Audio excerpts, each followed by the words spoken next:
News insight کے ساتھ میں ہوں عامر ضیاء۔ اعلیٰ عدلیہ پہ پورے پاکستان کی نظریں گڑی ہیں، صرف اس لیے نہیں کہ کئی اہم مقدمات کا فیصلہ ہونا باقی ہے یا پھر سپریم کورٹ کے فیصلوں پر عمل ہونا ہے، بلکہ اس لیے بھی کہ آج کل پاکستان کی سب سے بڑی عدالت میں تعلیم نظر آ رہی ہے۔ آج کے پروگرام کا آغاز اسی موضوع سے کرتے ہیں۔ سپریم کورٹ میں آرٹیکل 63A کی تشریح کے فیصلے میں وہی ہوا جس کا دھڑکا لگا ہوا تھا۔ 5 رکنی بینچ کے ایک ممبر جسٹس منیب اختر صاحب نے سپریم کورٹ کے رجسٹرار کو خط بھیج دیا جس میں بینچ کی تشکیل پر اعتراض کرتے ہوئے سماعت سے انہوں نے معذرت کر لی۔ جسٹس منیب بینچ سے الگ تو نہیں ہوئے لیکن انہوں نے سماعت سے انکار کر دیا۔ چیف جسٹس قاضی فائز عیسیٰ صاحب نے جسٹس منیب کا خط عدالت میں پڑھ کر سنایا اور کہا کہ انہیں راضی کرنے کی پوری کوشش کریں گے ورنہ بینچ کی تشکیل نو ہوگی۔ اس کے بعد سماعت کل 11 بجے تک کے لیے ملتوی کر دی گئی۔ اس کے بعد ہم نے یہ بھی دیکھا کہ قانونی حلقوں میں یہ بحث چھڑ گئی کہ جناب جسٹس منیب اختر بینچ سے الگ نہیں ہوئے، اس صورت میں کیا بینچ دوبارہ تشکیل کی جا سکتی ہے؟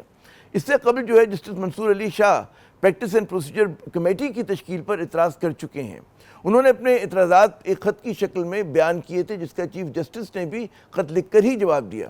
یہ ساری خط و کتابت سپریم کورٹ میں جاری اندرونی کشمکش کی آئینہ دار ہے، غماز ہے۔ 63A کے فیصلے پہ نظر ثانی کا جو معاملہ ہے وہ موجودہ حالات میں بہت اہمیت اختیار کر چکا ہے۔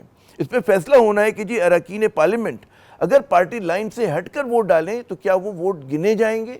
وفاداریاں بدلنے کی پاداش میں ان اراکین کو پارلیمنٹ میں اپنی نشست سے محروم ہونا پڑے گا؟ یہ تو خیر ہے، ان کا جو ووٹ گننا ہے یہ سب سے اہم سوال ہے۔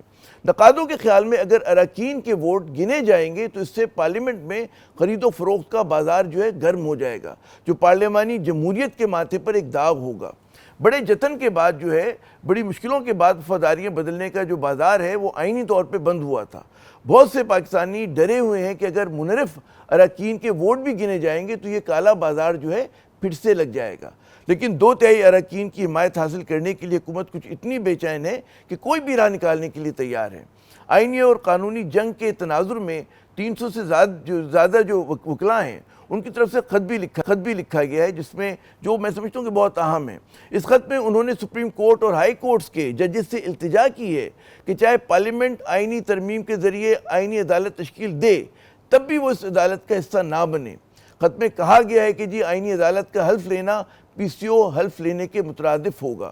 قانونی معاملات پر ہمارے ساتھ بات کرنے کے لیے موجود ہوں گے معروف قانون داں صلاح الدین احمد صاحب۔ صلاح الدین صاحب بہت شکریہ اپنا وقت دینے کا۔ سب سے پہلے تو یہ بتائیے کہ سپریم کورٹ میں وہ 63A کی تشریح کے حوالے سے بہت ہے کہ شور مچا ہوا ہے، سب پوری قوم کی نظریں اس معاملے پہ گڑی ہوئی ہیں۔ اچھا، اس میں سوال یہ پیدا ہوتا ہے کہ جس طرح سے جسٹس منیب اختر صاحب نے ایک خط لکھا اور اس خط کو پھر آج چیف جسٹس صاحب نے پڑھ بھی دیا، تو لوگ بحث یہ کر رہے ہیں کہ اگر وہ بینچ سے الگ نہیں ہوتے لیکن شریک نہیں ہوتے تو اس کے بعد کیا نئی بینچ پھر بھی بن سکے گی؟ دیکھیں، اس میں اس چیز پہ تشریح کرنے کی ضرورت ہوگی کہ آیا پریکٹس اینڈ پروسیجر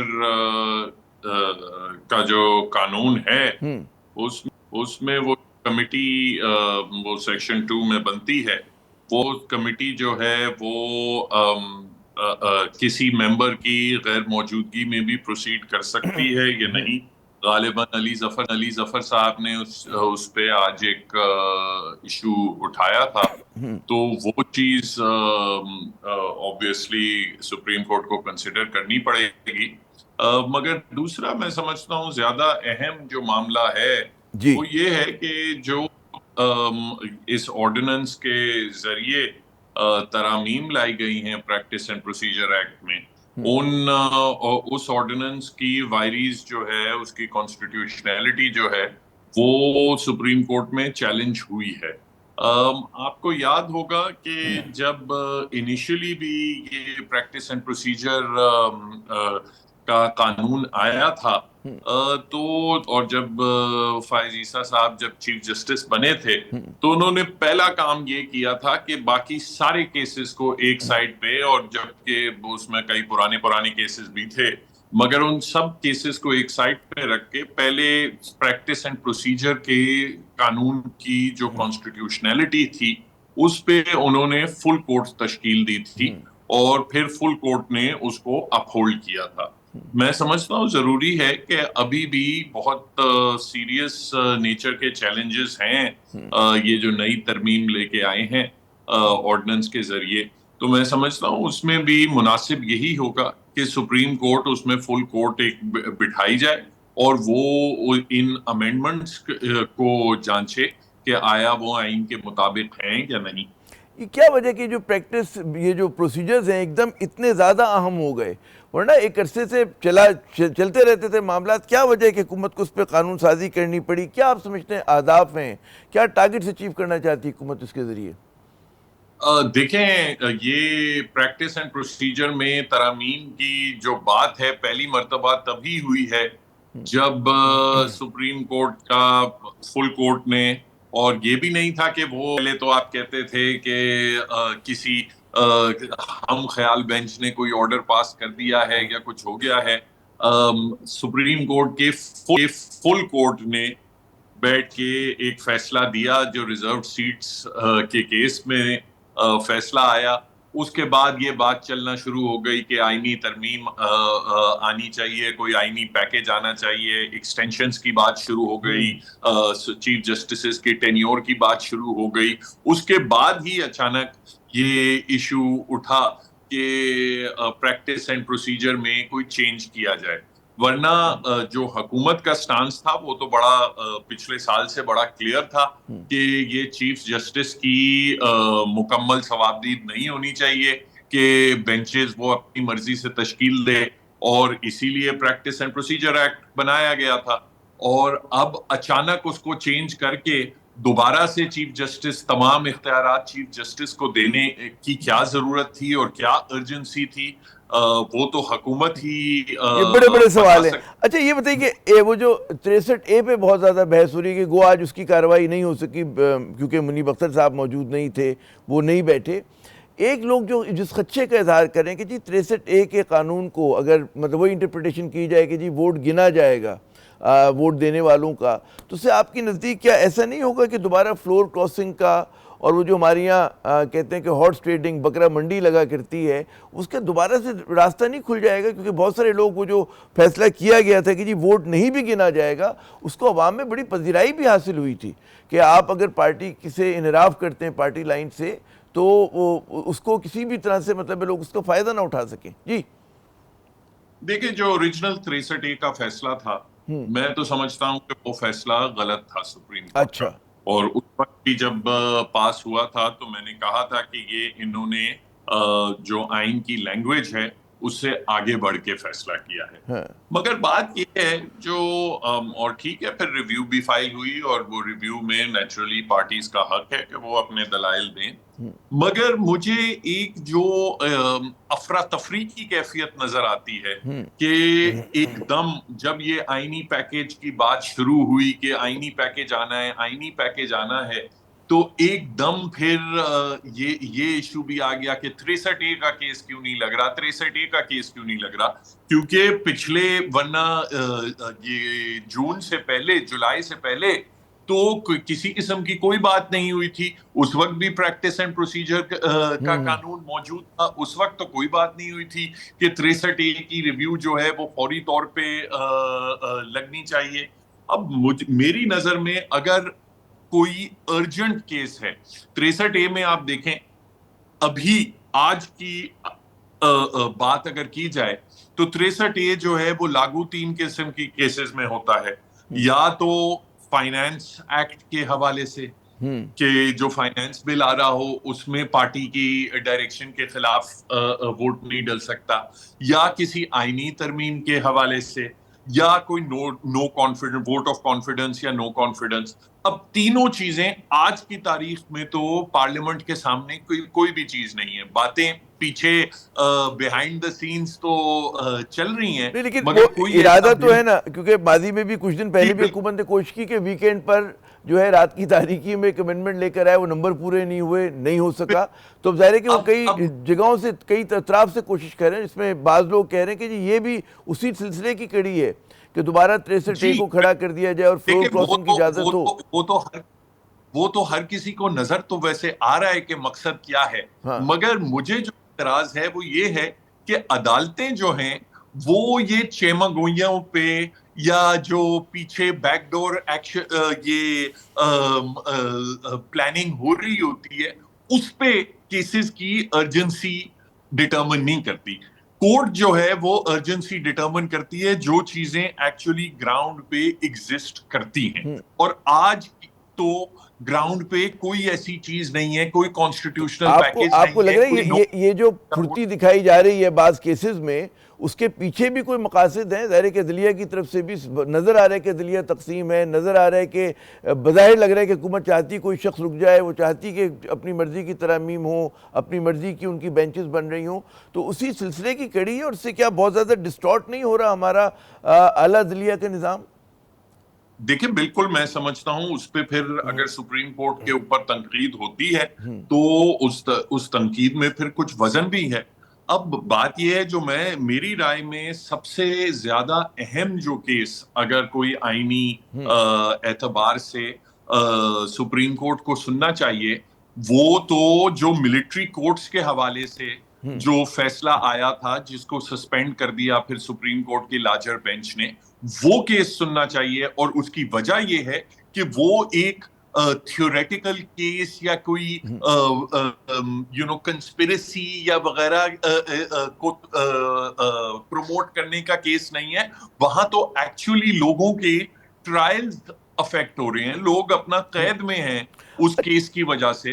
تو آپ وہ پریکٹیکلی اسپیکنگ وہ بہت زیادہ خواہش کی بالکل آپ نے کہا کہ ترجیحات جو ہیں ظاہر اس پہ ہو سکتا ہے کہ قاضی صاحب کی ترجیحات کچھ اور ہوں اور آپ کہیں اور ان کو چاہتے ہوں کسی اور سمت میں چلیں. ایک اور ہم نے دیکھا وہ 300 وکلاء نے خط لکھا, اس میں غالباً آپ کا بھی میں نے دستخط, اگر وہی صلاح الدین احمد صاحب ہیں تو آپ بھی ہیں اس میں, کہ جی وہ جو ججز ہیں وہ اگر آئینی ترمیم ہو جائے تب بھی وہ حلف نہ لیں.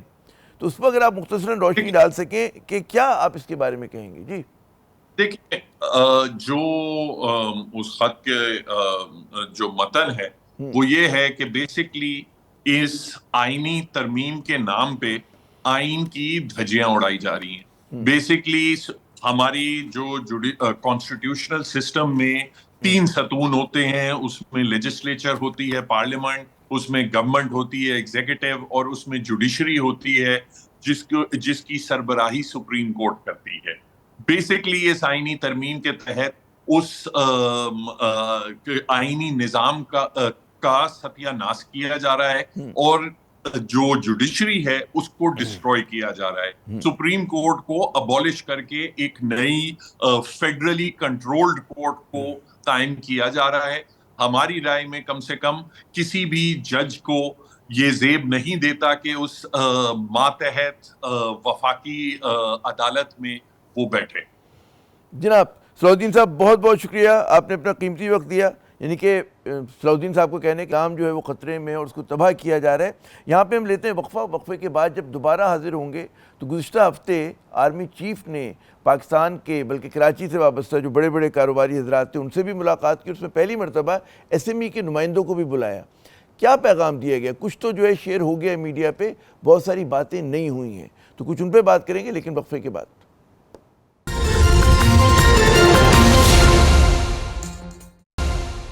گزشتہ ہفتے chief of the army staff general Syed Asim Munir صاحب نے کراچی میں تاجروں, سرمایہ کاروں اور صنعت کاروں کے ساتھ تقریباً 4 گھنٹے محیط طویل نشست کی, جس میں انہوں نے بہت سی اہم باتیں کی بھی اور غور سے سنی بھی. ماضی میں ہونے والی اس قسم کی نشستوں سے یہ نشست اس لحاظ سے مختلف تھی کہ اس میں کاروبار اور صنعت سے منسلک چیدہ ناموں کے ساتھ ساتھ پہلی مرتبہ چھوٹے کاروباری نمائندے یعنی کہ جو small and medium size enterprise یعنی کہ SME جو ہیں ان کے نمائندوں نے بھی شرکت کی. میٹنگ میں شریک کاروباری حضرات کے مطابق شرکاء اس نشست سے پاکستانی معیشت کے لیے بہت سارے مثبت پیغام لے کر اٹھے. آرمی چیف نے شرکاء کو یاد دلایا کہ سال بھر ہونے والی اسی قسم کی نشست میں انہوں نے کاروباری حضرات سے کچھ وعدے کیے تھے اور آج سال بھر کے بعد وہ تمام وعدے بڑی حد تک جو ہیں پورے ہو چکے ہیں. پورے ہونے والے وعدوں میں شرح سود میں بتدریج کمی, روپے کی قدر میں استحکام, افراط زر میں کمی اور غیر ملکی زر مبادلہ کے ذخائر میں اضافہ شامل ہیں. کاروباری ذرائع نے بتایا کہ جی آرمی چیف نے آنے والے دنوں میں پاکستانی روپے کی قدر میں نہ صرف استحکام کی نشاندہی کی بلکہ یہ بھی اشارہ دیا کہ اس میں اضافہ بھی ہو سکتا ہے. کاروباری حضرات کے مطابق آرمی چیف نے روپے کی قدر میں اضافے کے حوالے سے ایک بینچ مارک بھی شرکاء کو بتایا، جسے ہم اس پروگرام میں بتانے سے گریز کریں گے۔ یقیناً صرف کاروباری افراد کے لیے نہیں، یہ باتیں عام پاکستانیوں کے لیے بھی دل کو کہتے ہیں نا خوش کرنے والی ہیں، خوش کن ہیں۔ جن باتوں کا تذکرہ میڈیا پر کم ہی ہوا، اس پر بات کرتے ہوئے کاروباری افراد نے کہا کہ آرمی چیف نے معاشی اور انسانی اصلاحات پر اپنی گفتگو میں بہت زور دیا، جس میں اختیارات کی تقسیم یعنی کہ ڈیولوشن آف پاور کو جو ہے مرکزی حیثیت جو تھی اس کی شامل تھی۔ اس میں نئے صوبوں کے قیام کی جگہ انہی صوبوں کی وحدت میں رہتے ہوئے چھوٹے مگر با اختیار انتظامی یونٹ کے قیام کی تجویز بھی جو تھی وہ سامنے آئی۔ شرکاء کا کہنا تھا کہ آرمی چیف نے دوست ممالک خصوصاً چین، سعودی عرب اور متحدہ عرب امارات کا شکریہ ادا کرتے ہوئے انکشاف کیا کہ ان ممالک کی جانب سے دیے گئے قرضوں کی ادائیگی جو ہے 37 ماہ کے لیے معطل کی گئی ہے، یعنی کہ رول اوور دیا گیا ہے۔ آرمی چیف نے صنعت، کاروبار اور برآمدات بڑھانے کے لیے ایک نئے بین الاقوامی شہر کے جو ہے قیام کے امکان پر بھی بات کی، جہاں مقامی اور بین الاقوامی سرمایہ کاروں کو ہر قسم کی سہولتیں اور جو ہے تحفظ جو ہے فراہم کیا جائے گا۔ ذرائع کے مطابق آرمی چیف نے اس عزم کا بھی اظہار کیا کہ جہاں جہاں وہ جو کہتے ہیں نا سویلین اداروں کو ملک کی خدمت کے لیے پاک فوج کی مدد درکار ہوگی، وہاں فوج بنا کسی معذرت اپنا بھرپور کردار ادا کرے گی، خصوصاً معیشت کی بہتری کے لیے۔ اس تناظر میں آرمی چیف نے SIFC کے کردار کو مزید وسعت دینے کا بھی اشارہ کیا۔ کاروباری افراد نے آرمی چیف کی یقین دہانی کو بہت حوصلہ افزا اور قابل ستائش جو ہے قرار دیا کہ جو SIFC کا کردار ہے وہ بڑھے گا۔ اہم باتیں تو آرمی چیف نے اور بھی بہت سی کی، جن میں مختلف منصوبوں میں خصوصاً ریکوڈیک میں سعودی سرمایہ کاری اور ساجھیداری جو ہے سر فہرست ہے۔ کاروباری افراد نے بھی دل کھول کر آرمی چیف سے اپنی شکایات کا ذکر کیا، جس میں سندھ کی صوبائی سطح پر بدعنوانی کا جو نیٹ ورک ہے وہ سر فہرست ہے۔ اس کے ساتھ ساتھ کاروباری افراد نے جرائم اور دہشت گردی کا مسئلہ بھی اٹھایا۔ ان دونوں معاملات پر آرمی چیف نے بدعنوانی کے سسٹم کو توڑنے اور کاروباری افراد کو تحفظ فراہم کرنے کا وعدہ کیا۔ مزید کیا باتیں ہوئیں، جانتے ہیں معروف کاروباری شخصیت احمد چنوائے صاحب سے۔ جی چنوائے صاحب، سب سے پہلے تو کچھ جو گزشتہ ہفتے آرمی چیف صاحب کے ساتھ میٹنگ ہوئی اس کا احوال بتائیں، مجموعی طور پہ شرکاء کیا تاثر لے کر اٹھے تھے؟ بسم اللہ الرحمن الرحیم، بہت بہت شکریہ عامر صاحب۔ جو کاروباری حضرات تھے، جتنے بھی سارے لوگ آئے ہوئے تھے، جب وہ میٹنگ میں آئے تھے تو ان کا پرسپشن کچھ اور تھا، جب باہر نکلے تو پرسپشن انٹائرلی چینج تھا۔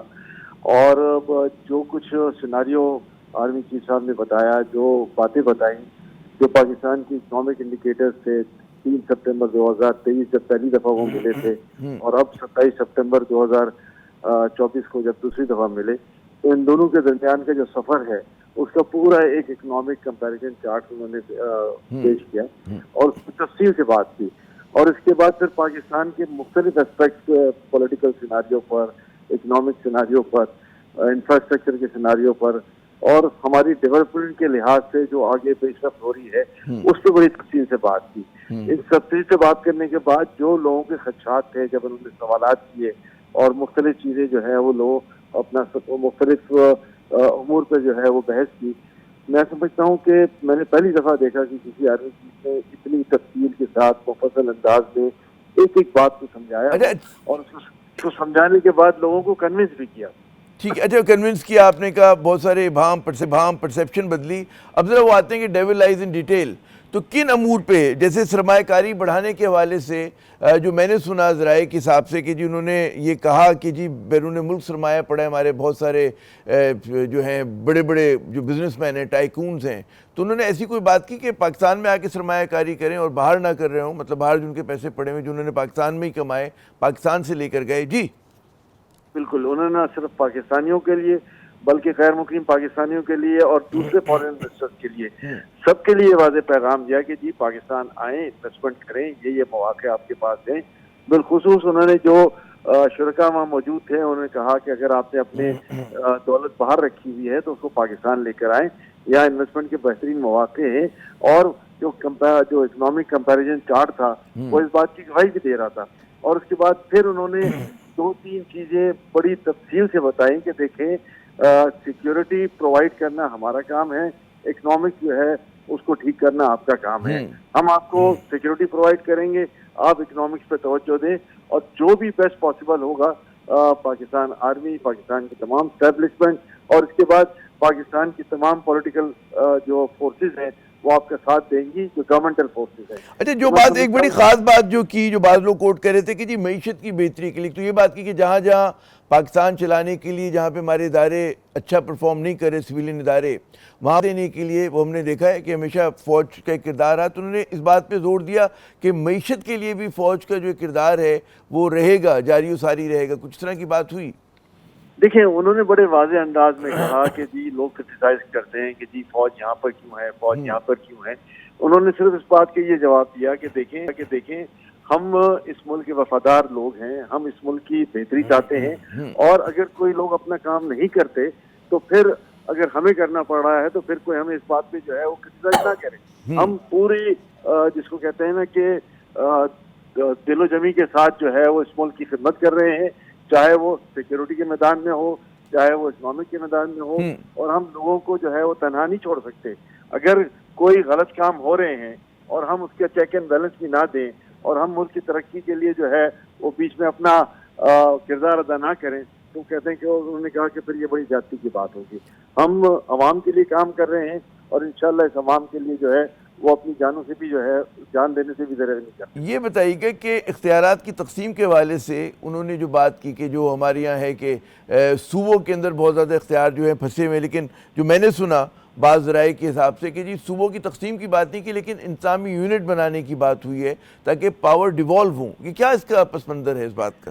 دیکھیں ایک سوال کے جواب میں کہ جب کراچی کے انفراسٹرکچر پر، کراچی کے سڑکوں کی حالت پر اور دوسرے یوٹیلیٹیز پہ جو ہے جب بحث کی گئی اور کہا گیا کہ یہ چیزیں جو ہیں وہ بڑی قبرستان کا منظر پیش کرتا ہے کراچی، تو انہوں نے برملا یہ کہا کہ دیکھیں بات یہ ہے کہ کراچی لے لیں آپ یا پاکستان کے کوئی اور صوبے لے لیں یا پاکستان کے کوئی اور شہر لے لیں، سب سے بڑی بات اس میں یہ ہے کہ جب آپ ان چیزوں کی بات کرتے ہیں تو اس میں انتظامی امور جو ہے وہ بہت بڑھ کے سامنے آ جاتے ہیں.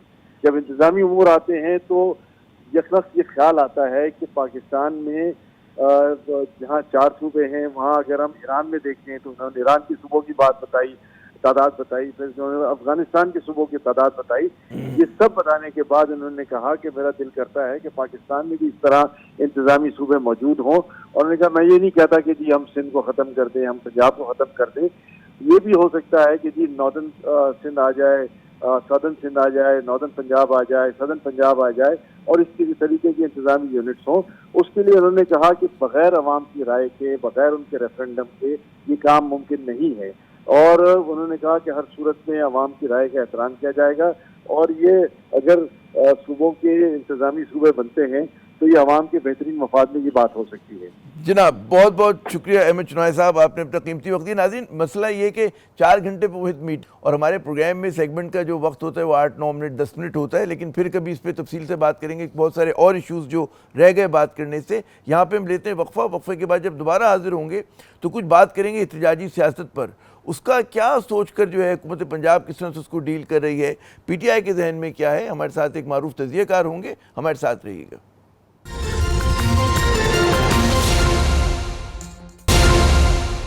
تو جناب ایک طرف پاکستان تحریک انصاف ہے جو اپنا احتجاج پورے ملک میں پھیلانا چاہتی ہے، تو دوسری جانب ہم دیکھتے ہیں کہ حکومت ہے جو اسے کچلنے کا عزم رکھتی ہے.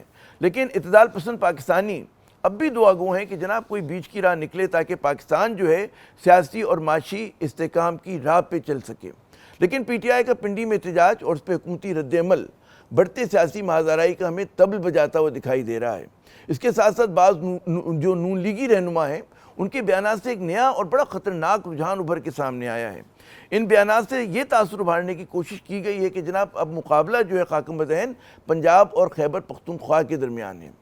ہمیں سمجھنا چاہیے کہ ایک انتہائی بڑا منفی اشارہ ہے، کیونکہ ہر پاکستانی کو ملک میں کہیں بھی جانے کا آئینی اور قانونی حق حاصل ہے، جس میں پرامن احتجاج بھی شامل ہے.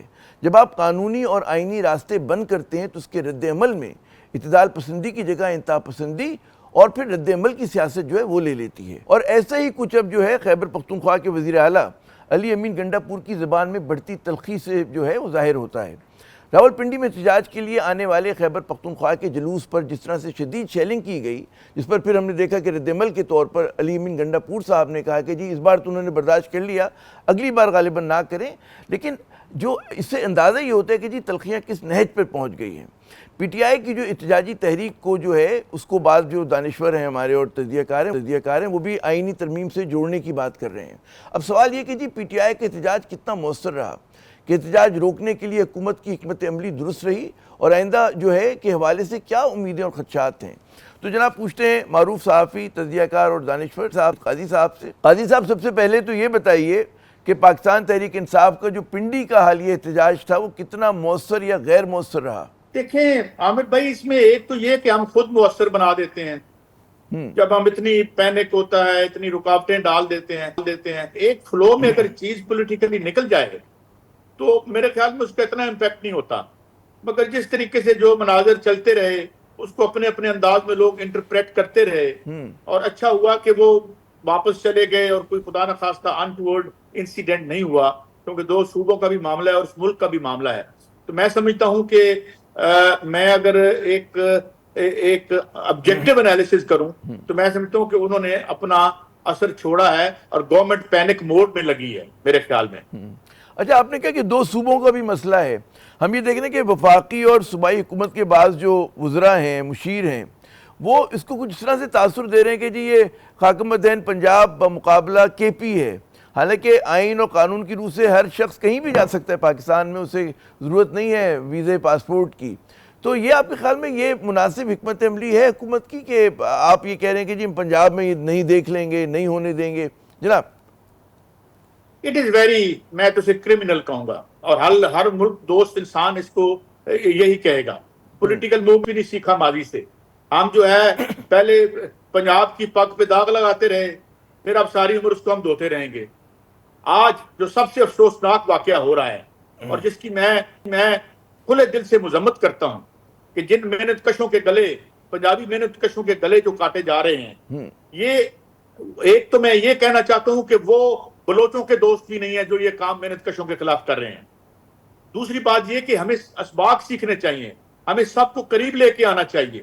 ہم ایک فیڈریشن ہیں، یہاں دو چار زبانیں بولی جاتی ہیں، تو یہ میں سمجھتا ہوں یہ رویہ بیسیکلی پرابلم کیا ہے؟ پرابلم پنجاب کا نہیں ہے، ایک دو خاندانوں کا ہے، اور جو اپنا جو رائٹ ٹو رول ہے وہ سمجھتے ہیں یہ ہیریڈیٹری ہے اور یہ کوئی خدا نخواستہ بڑا مقدس ہے، اور اس کے لیے ہم ہر چیز پہ ہمیں عدالت سے کہ اوپر سے گزرنا پڑا، ادھر سے گزر جائیں گے، ادھر سے گزرنا پڑا۔ تو یہ رویہ غلط ہے، نہیں رکھنا چاہیے۔ یہ سٹیم نکلتی رہے اور سیاسی پروسیس کو آگے بڑھنے دیا جائے تو میرے خیال میں سب کے لیے بہتر ہوگا۔ جی، پورے ملک کے لیے بہتر ہوگا۔ اچھا، یہ کیا آپ کا ایک پلس پہ ہاتھ ہے کہ پنجاب کا وہ کہتے ہیں نا موڈ آف دا مومنٹ، وہ کیا ہے؟ کیا کیونکہ اب تک پاکستان کی تاریخ یہ کہ حکومتیں جو ہیں وہ پاکستان میں کبھی بھی احتجاج کی سیاست سے تبدیل نہیں ہوتی ہیں، تو کیا یہ جو آپ نے فرمایا کہ جی حکومت کو خوف ہے یا حکومت جو ہے ذرا سا وہ کانشیس ہو گئی اس بات پہ، کیا واقعی ایسا ہو رہا ہے کہ لوگوں کا موڈ بدل رہا ہے اور احتجاج میں آپ کو لگتا ہے کہ شدت آ سکتی ہے؟ دیکھیں، we are living in very interesting times, جو بڑا پرانا محاورہ ہے چائنیز، آپ یہ وہ دور نہیں ہے۔ ہوا یہ ہے کہ ہم ایک سرمایہ داری کے بہت بڑے عہد زوال میں آ چکے ہیں، اور ہم نہیں سارے ہی آ چکے ہیں۔ ابھی امریکہ میں دیکھ لیں کتنے پرچے ہیں جناب ٹرمپ صاحب کے پاس، وہاں کے جو ہے وہ کیا اسٹیبلشمنٹ ان کے ساتھ کیسے کھڑی ہے اور کیسے نہیں کھڑی۔ سوال یہ ہے کہ یہ بڑا اب کریٹیکل پیریڈ ہے جس میں ہم نے، اور پھر ہم یہ دیکھ رہے ہیں کہ ون آفٹر اندر، دیکھیں ابھی عمران خان کا تو ہمیں فائدہ یہ ہے کہ اس نے صرف پولیٹیکل سٹیٹس کو چیلنج کر رہا ہے، وہ اکنامک سٹیٹس کو چیلنج نہیں کر رہا، جس کی وجہ سے تحریک جو ہے وہ اس کا جو اس کا حجم ہے یا اس کی جو شدت ہے وہ بہت زیادہ نہیں بڑھ رہی۔ جس طرح 68 69 کی تحریک کے جو سلوگنز تھے وہ اکنامک تھے، سوری معافی چاہتا ہوں۔ تو اب اگر ہم ریسنٹ موومنٹس دیکھیں، سری لنکا کی دیکھیں، کینیا کی دیکھیں، سربیا کی دیکھیں، بنگلہ دیش کی دیکھیں، تو اس کی طے میں یا اس کی جو بنیاد میں ایک اکنامک انگزائٹی ہے، اکنامک ایشوز ہیں۔ تو ابھی تک تو یہ تحریک جو جتنی بھی بنی ہے یہ پولیٹیکل سٹیٹس کو یہ بڑا آپ نے بہت اہم نقطہ اٹھایا۔ اچھا، کیا اس بات کا خدشہ ہے کہ کہیں پہ جیسے 9 مئی کا واقعہ ہوا کہ جب آپ احتجاج کی سیاست کرتے ہیں تو قیادت کے ہاتھ سے وہ تحریک نکل جاتی ہے، اور پھر جو کہتے ہیں روڈ کے اوپر لوگ ہوتے ہیں فیصلہ کر رہے ہوتے ہیں، اس بات جناب جو اعتدال پسند ہیں، اگر آپ بہت زیادہ سختی کریں گے، راستے روکیں گے، تو اعتدال پسند عناصر کی جگہ پھر انتہا پسند لوگ آ جائیں گے، وہ کہیں گے جی ہم وہ جلاؤ گراؤ اس کی سیاست کریں، کوئی اور سانحہ نہ ہو جائے۔ جی میں آپ صحیح فرما رہے ہیں. ایک دفعہ شاید فقان عباسی صاحب نے بڑی انٹرسٹنگ سٹیٹمنٹ دی تھی. انہوں نے کہا تھا کہ تحریک نہ کریں، ڈریں کہ تحریک چالی نہ پڑے. تو بات یہ ہے کہ تحریک جب تک پولیٹیکل سٹرکچرز کے اندر رہے، لیڈرشپ اس کے آگے ہو، تو وہ کنسٹرکٹیو ہوتی ہے. اس سے کوئی بہتری کی جو ہے امید کی جا سکتی ہے. جو کیوس ہے اور یا جو ایک موب ہے، اب دیکھیں نا جس طریقے سے اب لیڈر، بنگلہ دیش میں لیڈر کوئی نہیں تھا، ایک اسٹوڈنٹس کا ایک گروپ تھا، وہ اس کو لیڈ کر رہا تھا. تو اس کے بعد دیکھیں وہاں کچھ تو خون ہوا وہاں پہ. ابھی بھی کھیل ختم نہیں ہوا. ابھی محمد یونس صاحب کا کھلونا انہوں نے پکڑا دیا ہے ان کے ہاتھ میں، اور وہ ابھی جلد یا بدیر ممکن ہے ایک موومنٹ اور بن جائے کیونکہ ان کے محاورے کھل گئے ہیں. دیکھیں ان کے پنجابی میں کہتے ہیں جا کے لت گئے نے. تو یہ جا کے رہنے چاہیے. جا کے لت جائیں تو پھر کام ٹھیک نہیں ہوتا. اس سے پہلے عوام کے جو مطالبات مانے جا سکتے ہیں وہ مانے جائیں، ان کی زندگی کو آسان کیا جائے، لوٹ مار کم کی جائے، مہنگائی کم کی جائے. مگر یہاں الٹ ہو رہا ہے. آج دیکھ لیا نا آپ نے 8 بلین روپیز کی جو پیمنٹ ہوئی ہے جو آئی پی پیز کو، اس کے حوالے سے مجھے بتانے کی ضرورت نہیں، آپ کے علم میں ہے. تو یہ کھیل ختم کر کے اس ملک کی نیا کو یہاں سے نکالنے کی کوشش ہونی چاہیے. جو مجھے لگتا ہے کہ نہ کہ آپ کہتے ہیں کہ وہ گھڑے کو مزید گہرا کریں. بہت بہت شکریہ قائی صاحب، آپ نے اپنا قیمتی وقت دیا. ناظرین، بات وہی ہے کہ ان کو انتہا پسندی کی یا سخت جو پوسچرنگ کی ضرورت نہیں ہے. ہمیں میانہ روی کی ضرورت ہے، اور لچک اور میانہ روی کا جو پہلا مظاہرہ کرنا ہوگا وہ صاحب اختیار افراد کو کرنا ہوگا، حکومت کو کرنا ہوگا. اور جب وہ آپ دوسرے کو سانس لینے کی جگہ دیں گے تو ان سے بھی آپ توقع کریں گے کہ وہ بھی اعتدال کی راہ پر آئیں. عامر ضیاء کو اگلے پروگرام تک کے لیے اجازت دیجیے گا. خدا حافظ.